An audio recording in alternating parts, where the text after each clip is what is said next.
Wow, talk about miracles. In the last chapters, so many incidents happened at Holy Trinity that could have been tragic, but instead turned out miraculous, mainly because no one was killed. Then after seeing to all the different things that have happened at Holy Trinity, Father Jay's life takes another unexpected turn. If you want to know more, go back to last week's chapters for the details. And now let's see where Father Jay's new assignment takes him. Chapter 40. My Last Pastorate. Artistic Skills Resurface. I dreaded starting all over. I was 58 years old when the call came to provide pastoral leadership to another community. Life at St. Michael's in Monroe began with a culture shock. The very first Sunday Mass I said shocked me when I looked over the congregation and saw only white people. At Holy Trinity, I was used to a variety of colors and cultures and a congregation made up of Maltese, Puerto Rican, Native American, Mexican, and African. All Americans living on the same soil and together forming a beautiful flower of gorgeous colors. I was proud to add an olive skin color to that flower through my Lebanese heritage. The initial shock of being in an all-white community wore off rather quickly, and I was pleased to serve them as members of the parish family placed under my spiritual care. I was totally amazed to discover there were 75 churches in that little town of 25,000 people. About 15,000 of them belonged to the 5 Catholic churches, and the other 10,000 being divided among the other 70 churches. The remark I often made about having so many churches in the same town was that there were no atheists in Monroe. St. Michael's Church was by far the most beautiful church in Monroe. I don't think anyone who has visited the interior of St. Michael's would disagree with that statement. We even had Protestant couples come to the rectory in the hopes that they could marry in St. Michael's. At least 2 occasions, I saw the pastor of the neighboring Catholic church, which had just been recently renovated at a very high cost, entering St. Michael's Church. He had gotten the key from the secretary. I was curious about it, so I decided to go over to church and welcome him. I had to ask what was a pastor of a wealthier and bigger congregation doing at St. Michael's. He replied, "I wanted to show these friends the most beautiful church in Monroe." Coming from him, that was quite a compliment, especially since we had not yet begun the repainting of the interior of the church. Behind the church was the famous River Raisin, often mentioned in history books when speaking of General Custer's temporary residence in Monroe. A fence blocked a full view of the river. The fence was mainly built to protect the children playing in the parking lot area at lunch hour. St. Michael's School had all 8 grades plus kindergarten. The fence also attracted my sisters to Monroe. Whenever they came to town to Monroe to visit or attend Mass, they were always accompanied by plastic bags. There were many grapevines winding around the fence. My sisters would pick as many grape leaves as possible, and then they cooked one of the most popular dishes in the Middle East. The grape leaves are stuffed with ground lamb and rice. They are about the size of a cigar and very tasty. The leaves have a distinct, exciting taste since they grow on a vine that is sterile. The grapes are very tiny and not edible. The energy and nutrition, therefore, go into the leaf instead of the grape.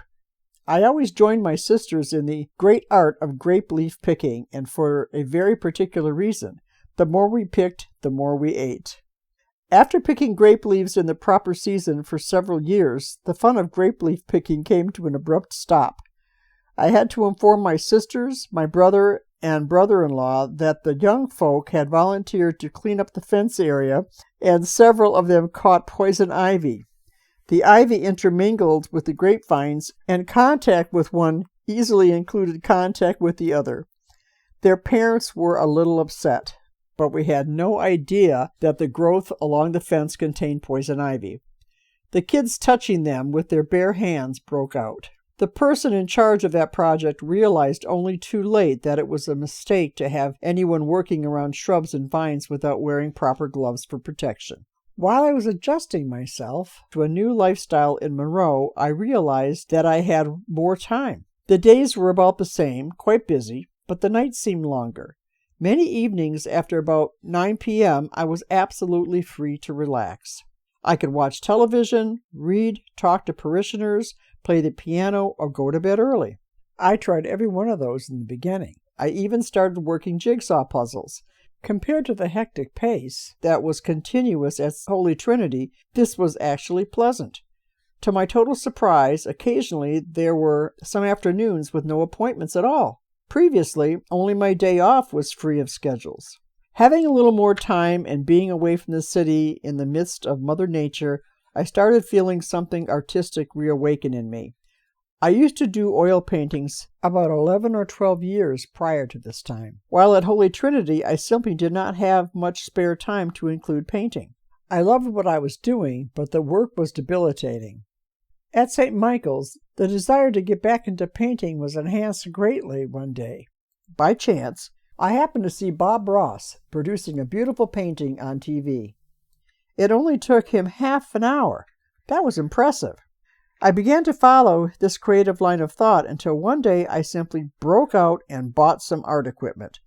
I had given all my art supplies away when I went to Holy Trinity. All I needed now was an art studio. I wanted a place where I could leave my easel up and my paints right where I left them. At St. Michael's, I found such a room. No one had any use for that room but myself. It was perfect. At St. Michael's, Monroe, there was plenty of room. The parish house consisted of 3 floors, besides a basement, and I lived alone in this huge mansion. When I got there, I saw a great opportunity to finally have a place for my hundreds of books. The 3rd floor. Some of my friends came down to help me paint the walls that were blackened with time and disuse.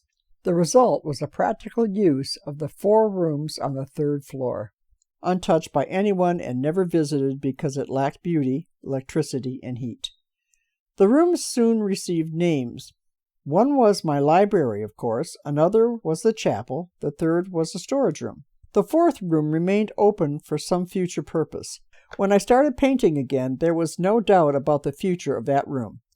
I actually had my own art studio once again, and the room was perfect as a studio. The sun seemed to rise on one side of the room and set on the other. That gave me ample natural light. At night there was still poor lighting. My maintenance man, Jim, who could fix or build almost anything, put in fluorescent lights and added heat to the 3rd floor. I was on my way. I liked what I was doing. It felt good to have a brush in my hand again. Pretty soon I was on a roll. I was painting regularly, almost every evening. Sometimes I would be at it during the wee hours of the night, non-stop. Some evenings, only when my eyes got so tired that I could no longer distinguish colors and lost all focus, did I give up. I did not like to leave a painting unfinished. I enjoyed the completion of a picture. It was a real accomplishment to me. I also had to see what it looked like in a frame already. I had empty frames nearby just in case. Sometimes I even painted a picture with preconceived dimensions so that it would fit into a frame I happened to have ready. Normally, one would not start with a frame. Beginning with the subject or content would seem more appropriate. I am aware that my procedure was sometimes awkward or even backwards, but what could you expect from a person who never took lessons? 2 years after I arrived in Monroe, Michigan, I experienced an example of serendipity, in which something desirable or fortunate happens by accident. That is the only way to express this phenomenon. I attended the customary brunch with the 8th grade graduates of St. Michael's near the end of the school year. The students were bold and optimistic, inviting the mayor of Monroe, Sam Mignano, and the Most Reverend W. Joseph Schroner, bishop of the region that included Monroe County. I was shocked when they both showed up. As a matter of fact, I sat between the both of them. During the meal, the mayor turned to me and inquired what my lapel pin meant. It was a picture of an artist's palette. Before I was able to answer, Bishop Schroner chimed in. Father J is quite an artist. You should see some of his work while you're here. I did not expect the bishop to remember such details, but it started the ball rolling. The mayor became anxious to see my paintings. After a healthy brunch with the graduates, we made our way over to the rectory. When we got to the 3rd floor, the mayor's eyes were wide open. He said he could not believe what he saw. From that perspective, I couldn't either. The walls of the studio were covered with paintings. I mean, everywhere.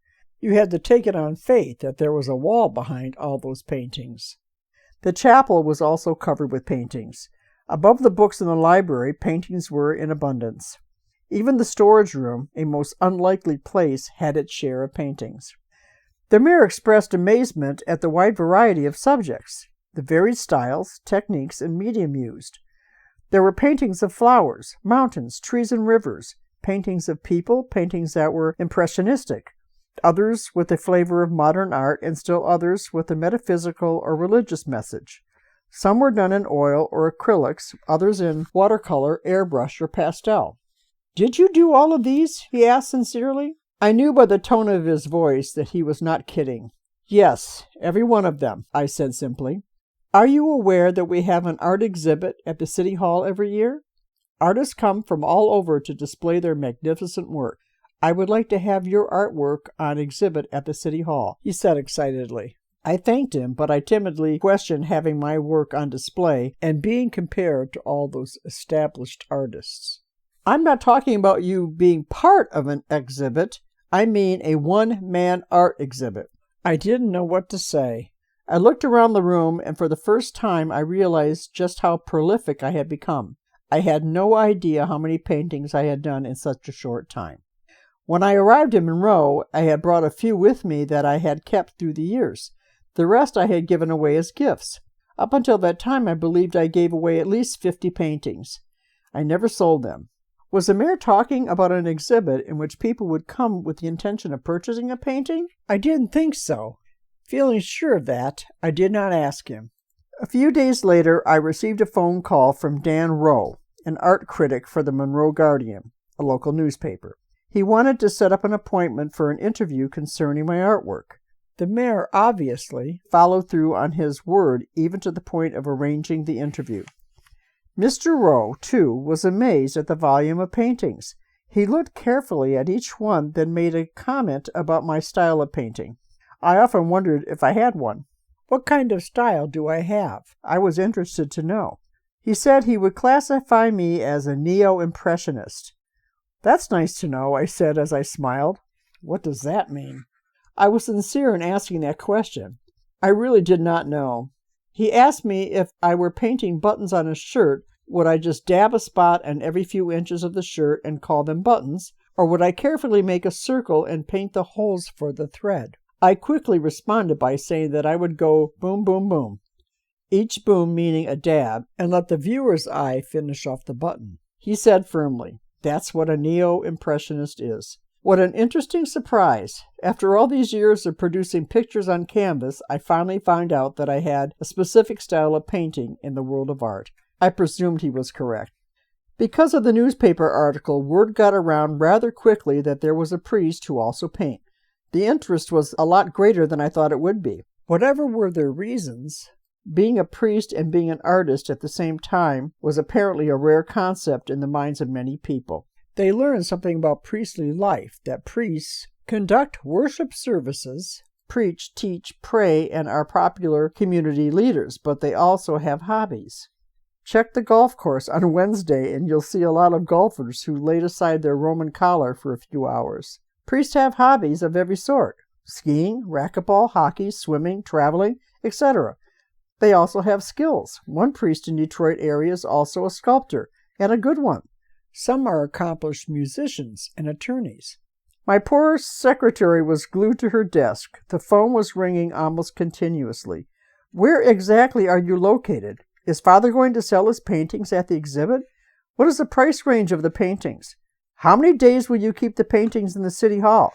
Does Father J do portraits?" The questions varied with every person. I had never seriously thought about having my paintings up for sale while I was in the process of painting. I simply wished to express my feelings on canvas. It was a good feeling. Every painting was like a child of mine, or like a meditation in solid form. I was not sure I wanted to have them sold, or you might say adopted by others, never to see them again. But after considering the fortuitous opportunity being presented to me, I decided to put a price on the paintings. I had no idea where to begin. What was a painting by an unknown priest worth on the open market? Getting help was the answer. I consulted some friends who had previous experience in putting price on paintings as well as on other goods. Two of these ladies were also artists.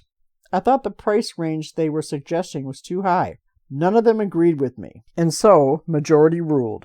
After all, it was offered as a fundraising project for the church. I was willing to give up any professional profit. I informed the parish that I would merely hold back sufficient funds to cover the expenses of my material. Still, a painting has to have practical value to sell at the prices posted. The art exhibit began with a dramatic flourish. The City Hall rarely had so many people attending an exhibit, and rarer still to have so many of them from out of town. I had a few helpers sitting at a desk ready to handle the money. There were two important things we did not plan on. First, if people purchased paintings the first hour, the first day, then there would no longer be any paintings left for the art exhibit itself. Conclusion, they could not take the paintings the day they bought it. Not everyone was happy with that arrangement, but we insisted on keeping the painting for the entire week. Upon completion of the exhibit, they could be picked up at the rectory.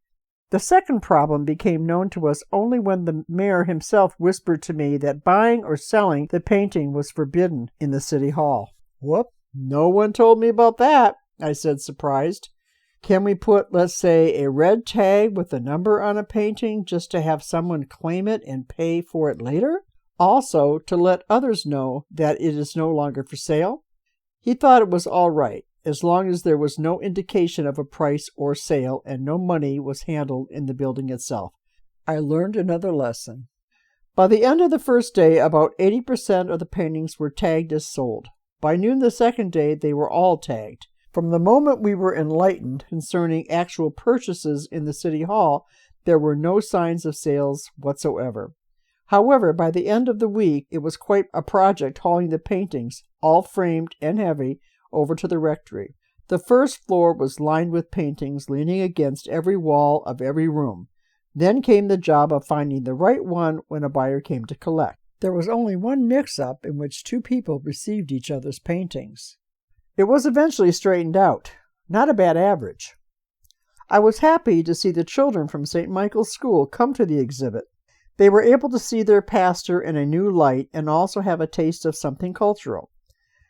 There were over 100 paintings on display. A few of them were not for sale.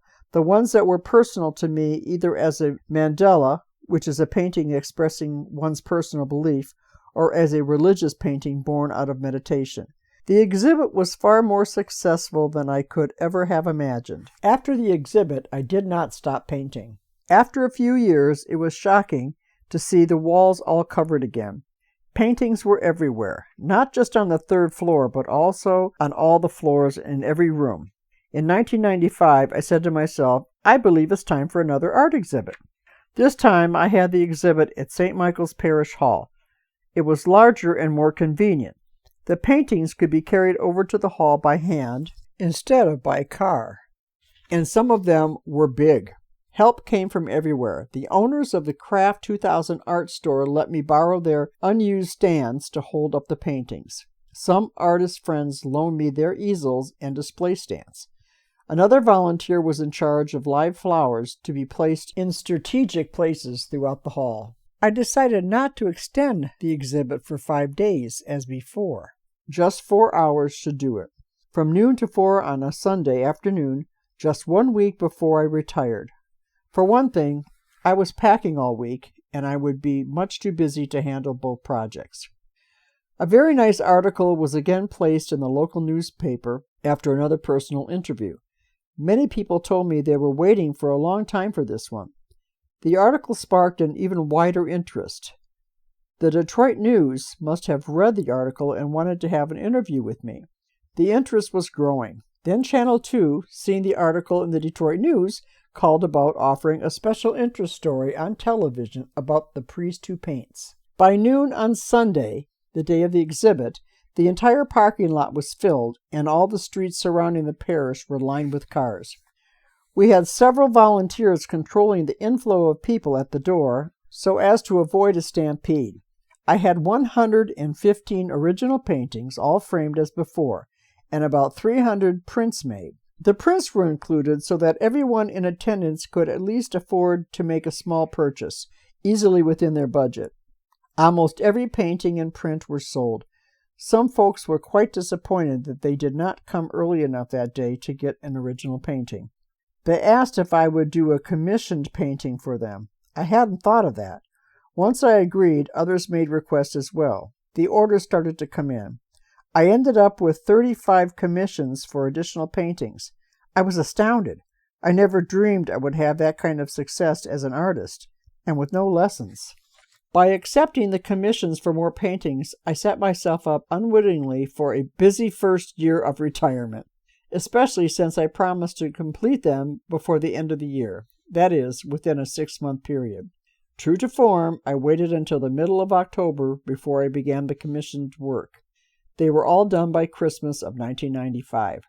Paintings are something called works of art. Well, to do 35 original paintings in less than 8 weeks is work. I should be more careful in the future. After the second art exhibit, one of the ladies brought a friend with her. The friend wore a beautiful hat and a business suit. She was studying the paintings closely. No wonder.